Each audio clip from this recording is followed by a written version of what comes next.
ऋषि कश्यप ने बताया, आप अपने पुत्रों को सुखी करना चाहती हैं, पयो व्रत करिए, दूध के आहार पर 12 दिन का व्रत करिए, फाल्गुन में शुक्ल पक्ष के एकम से द्वादशी तक, तो आपके पुत्रों का जो भी दुख है वो दूर हो जाएगा। तो माता अदिति ने व्रत किया, 12 दिन का पयोव्रत अनुष्ठान किया। भगवान नारायण ने दर्शन दिया। बोल माँ क्या चाहती है? तो माता अदिति ने कहा, प्रभु आप ऐसा करो, बलि से उसका सब कुछ छीन लो। बोले मैं बलि से छीन नहीं सकता। बोले क्यों? क्या तुम बलि से डरते हो? बोले नहीं, डरता नहीं हूँ, लेकिन बलि इतना धार्मिक है, इतना धर्मनिष्ठ है कि उसके जीवन में मैं कुछ अनहोनी नहीं कर सकता, उसे छीन नहीं सकता। मेरी गदा नहीं चलती उस पर, मेरे बाण नहीं चलते उस पर, मैं उससे युद्ध नहीं कर सकता। भले वो असुर है लेकिन धर्मनिष्ठ है और मैं उसका कुछ बिगाड़ नहीं सकता। लेकिन माँ मैं छीनूंगा नहीं, पर तू चिंता मत कर, तेरे लिए भीख मांग लूंगा, याचक बन जाऊंगा, भिखारी बन जाऊंगा। और बलि के यहाँ भगवान याचक बन करके माता अदिति से कहते, मैं तेरा बेटा बन करके आऊँगा, वामन बन करके, और उसके यहाँ भीख मांगने जाऊँगा। तो भगवान वामन बलि के यहाँ अवतार लिए, माता अदिति के यहाँ। तम वटम वामनम दृष्टवा मोदमाना महर्षयः। भाद्रपद मास में शुक्ल पक्ष की द्वादशी तिथि को भगवान वामन का प्रागट्य हुआ। सारे देवगण आ गए बधाइयाँ देने के लिए, सूर्य नारायण आ गए, बृहस्पति आ गए मेखला पहनाने के लिए, गायत्री की दीक्षा देने के लिए भगवान सूर्य आ गए। माता भवानी ने भिक्षा का पात्र दे दिया और सबसे पहले भिक्षा मांगने के लिए भवानी के पास भगवान वामन गए। और इसके बाद राजा बलि के यहाँ गए। नर्मदा नदी के किनारे बलि अपने 100वें अश्वमेध यज्ञ की पूर्णाहुति कर रहा था, वहीं भगवान वामन पहुंच गए। जीवन में पहली बार इतना सुंदर वामन देवता राजा बलि ने देखा था। प्रणाम करने लगा, चरणों को चूमने लगा। स्वस्ति स्वस्ति स्वस्ति वामन देवता, मैं बलि आपका अपने इस यज्ञ में अभिनंदन स्वागत करता हूँ। बोलिए मैं आपकी सेवा में क्या करूँ? आइए विराजिए, बैठिए। वामन देवता को लेकर के बलि अंदर गया। वामन भगवान ने कहा, बलि तू यज्ञ कर रहा है तो मैं तेरे से 3 पग पृथ्वी मांगने आया। 3 पग अपने पैर से नापूंगा। बलि ने कहा, तुम्हारा पैर इतना छोटा और नापोगे तो कितना होगा जिसमें तुम बैठ भी नहीं पाओगे। ठाकुर ने कहा, बेटा तू हाँ तो बोल, 3 पग में कितना नापूंगा तुझे पता नहीं चलेगा, एक बार हाँ तो बोल।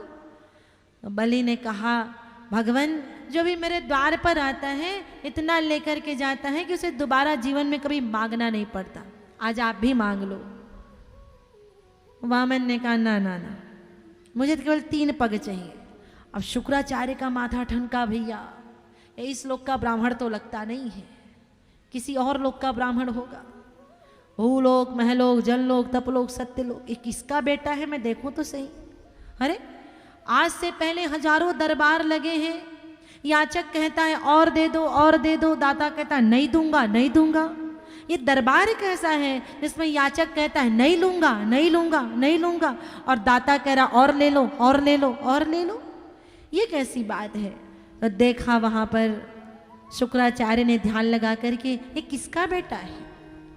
तो देखा ध्यान में, ये और कोई नहीं है। अरे बलि रुक जा, दान मत देना।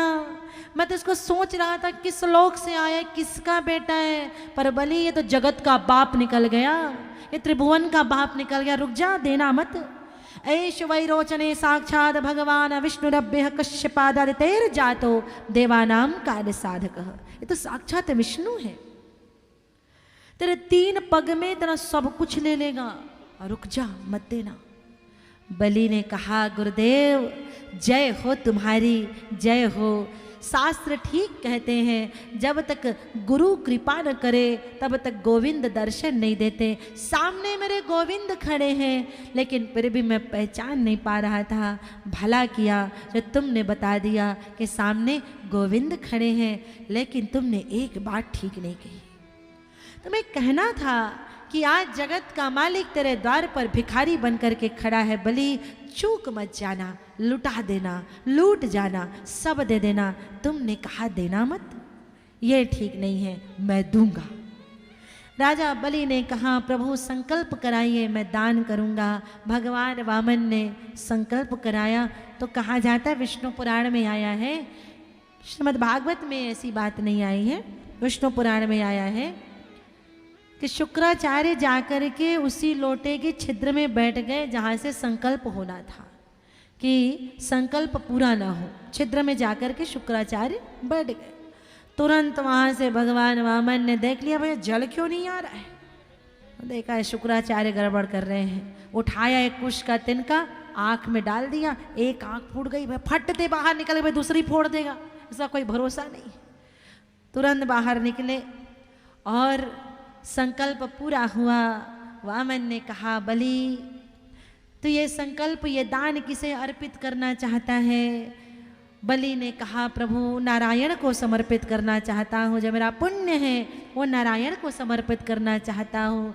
और सुनते ही भगवान वामन से विराट बन गए। ये दान भी नारायण को कर रहा है, इसका पुण्य भी नारायण को दे रहा है। एकदम फूल गए खुशी के मारे और वामन से विराट बन गए परमात्मा। एक पग में स्वर्ग नाप लिया, एक पग में धरती नाप ली। कहा तीसरा पग तो रखने का स्थान नहीं है, तीसरा कदम कहाँ रखूं। बलि ने कहा प्रभु जैसे आए थे वैसे बन जाइए तो बता दूंगा, ये तीसरा चरण कहाँ रखना है। सुनते ही भगवान पुनः विराट से वामन बन गए।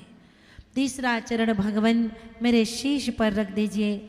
मनुष्य जब शुभ करता है, दान करता है, उसकी बुद्धि में अहंकार आ जाता है। कहीं मुझे इस बात का अभिमान न हो आए कि मैंने इतना दान किया है, इसलिए मेरे बुद्धि को शुद्ध कर दीजिए, मेरे मति को पावन कर दीजिए। तीसरा चरण मेरे शीश पर रख दीजिए। भगवान वामन ने कहा बलि आज तूने मुझे दान करके कृतार्थ कर दिया, प्रसन्न कर दिया।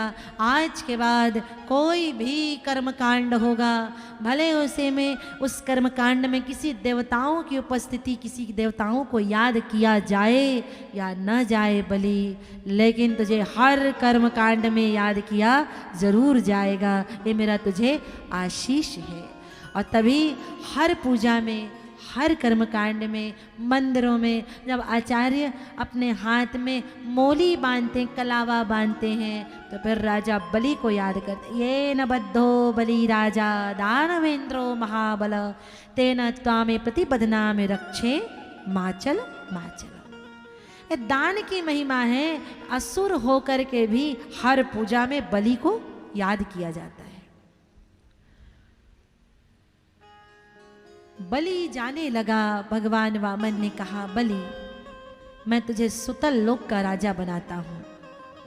कोई बात नहीं, मैं तुझसे सब कुछ ले लिया, लेकिन जा तो सुतल लोक में राज्य करना। बलि ने कहा महाराज वो तो ठीक है, लेकिन आपके सुंदर स्वरूप का पुनः दर्शन कब करूँगा, कब देखने को मिलेगा। तो भगवान वामन ने कहा बलि तूने मुझे अपना सब कुछ दे दिया, तो जा आज से मैं भी तुझे अपना सब कुछ दिए देता हूँ। आज से तेरे द्वार पर इसी रूप से मैं चौकीदारी किया करूँगा, पहरेदारी किया करूँगा। ठाकुर जब लेने पर आता है, खींच खींच करके, थप्पड़ मार मार के एक एक पाई पाई वसूल लेता है, लेकिन जब देने पर आता है छप्पर फाड़ के वापस लौटा देता है। बलि तूने मुझे सब दिया, जा मैं भी तुझे दिए देता हूँ, तेरे द्वार पर चौकीदारी किया करूँगा।